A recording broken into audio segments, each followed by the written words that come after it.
eventually have to look at leveling the playing field. If this is where it's headed, we have to ask these questions about the playing field and how we can make it accessible to everyone. Jonathan with his tablet out. Yeah, I was like, oh, let me pull out my iPad. I see a few of you have them. I agree with what everyone said about price. It's a huge factor, and I have an iPad because it was one of my friend's moms, and then her work bought her one. She's like, I don't need two here. And I was like, good deal. But I love it. It has totally changed the way that I do things. It's so light, and I pulled it out, and it's like, this is my textbook for my class that I was reading yesterday. Everything's right there. It is nice. It costs a lot.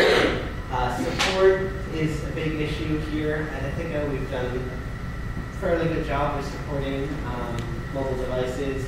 Sakai is great. You have an interface that you can use mobilely, or you can load the full interface. You can also download a web data connection and be able to put files back and forth really easily. So I think in general, good. There are things that need worked out. I think it would be really awesome if we could see more places of higher education create deals where you can buy, say an iPad at a discounted price. I know it's hard to work out with a lot of vendors, but if Apple's in here right now, let's do it.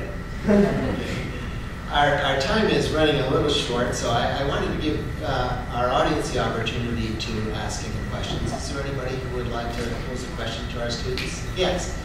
I actually forgot your name. Yeah. What was it? Justine. Justine? Okay, thank you. That's pretty much it. Thank you for that.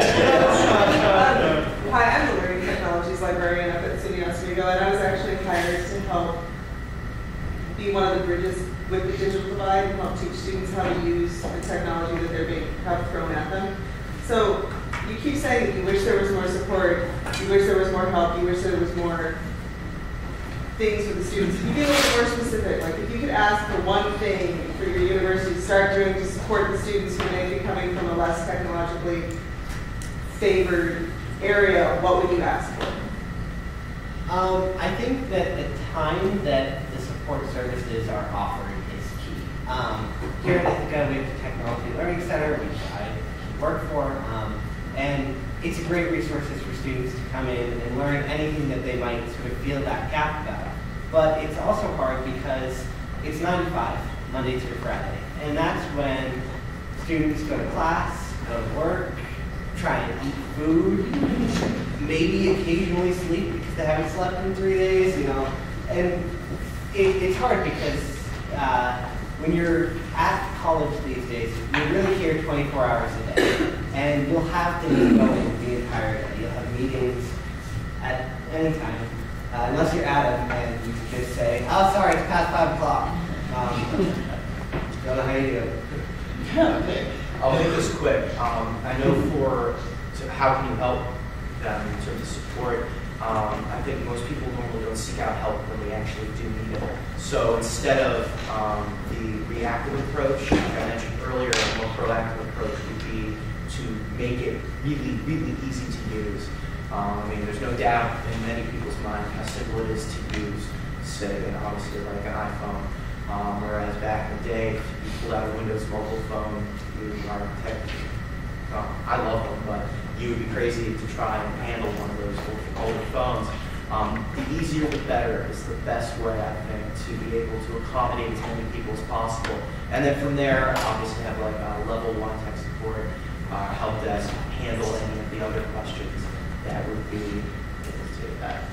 Okay, just maybe one quick one. Go ahead. Your Technology Learning Center, who staffs that? Is that staffed by instructional technologists or by students or both? We have one full-time staff member who's in charge of it, Sharon Deltane. She runs it. We have 10 student staff members who work there to staff the entire time. We teach workshops, we work with faculty, but we're kind of a second tier after the help desk. So they come to us, we help them with stuff, and then we find the person in ITS who can really help them with their needs. So we send a lot of people over to Mark to help with digital media services stuff. Maryland, who runs the Center for Educational Technology, and to Mary Jo, who's the administrator of Ithaca. Thank you. Well, our time is up. Thank you very much for joining us today.